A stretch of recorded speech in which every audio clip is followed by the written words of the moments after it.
नमस्कार, आप देख रहे हैं न्यू इंडिया न्यूज नेटवर्क और मैं हूं आपके साथ ऋतु जोशी। आज की खबर जुड़ी है पश्चिम बंगाल से। जी हां, पश्चिम बंगाल में विधानसभा चुनाव के बीच इस समय सियासत अपने चरम पर है, लेकिन इस बार मुद्दा सिर्फ राजनीति या बयानबाजी नहीं, बल्कि शराबबंदी का फैसला भी बड़ा विवाद बन गया है। दरअसल आमतौर पर चुनाव से पहले सिर्फ 48 घंटे का ड्राई डे लागू होता है। यह नियम इलेक्शन कमीशन ऑफ इंडिया के तहत तय है ताकि मतदान निष्पक्ष और शांतिपूर्ण हो सके।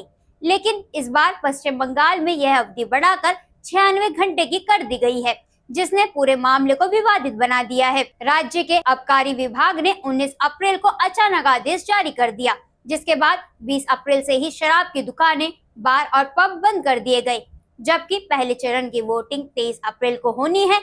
इस फैसले के पीछे प्रशासन का तर्क है कि अप्रैल महीने में शराब की बिक्री में असामान्य बढ़ोतरी देखी गई, साथ ही कई दुकानों को संवेदनशील श्रेणी में रखा गया।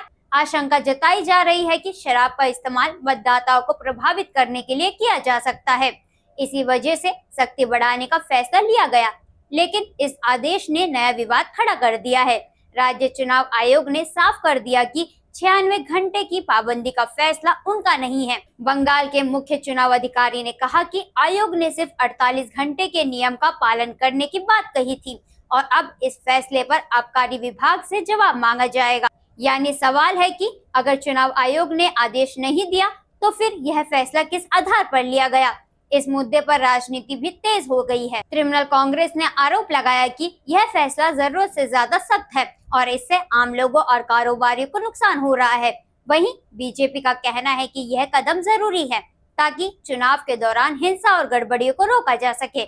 अगर आर्थिक पहलू देखें तो इसका असर भी बड़ा है। राज्य में करीब 5400 लाइसेंसधारी शराब की दुकानें हैं और रोजाना का कारोबार 80 से 90 करोड़ रुपए के बीच होता है। ऐसे में 96 घंटे या उससे ज्यादा की पाबंदी से हजारों करोड़ के नुकसान की आशंका जताई जा रही है। खासतौर पर कोलकाता जैसे बड़े शहरों में रेस्टोरेंट और बार इंडस्ट्री पर इसका सीधा असर पड़ रहा है। अब बात करते हैं चुनाव की। पश्चिम बंगाल में कुल 294 सीटों पर 2 चरणों में मतदान होंगे। 23 अप्रैल को पहले चरण में 252 सीटों पर वोटिंग होगी, जबकि 29 अप्रैल को दूसरे चरण में 142 सीटों पर मतदान होगा। नतीजे 4 मई को घोषित किए जाएंगे। इस पूरे घटनाक्रम ने एक बड़ा सवाल खड़ा कर दिया है। क्या चुनाव में निष्पक्षता बनाए रखने के लिए इस तरह की सख्ती जरूरी है या फिर यह आम जनता और व्यापारियों पर अतिरिक्त बोझ बन गई है। फिलहाल ड्राई डे, जो आमतौर पर एक सामान्य प्रक्रिया मानी जाती थी, इस बार पश्चिम बंगाल में एक बड़ा चुनावी मुद्दा बन चुका है। अब देखना होगा कि इस फैसले का चुनावी माहौल और नतीजों पर क्या असर पड़ता है। ऐसे ही और तमाम खबरों के लिए जुड़े रहिए और देखते रहिए न्यू इंडिया न्यूज नेटवर्क।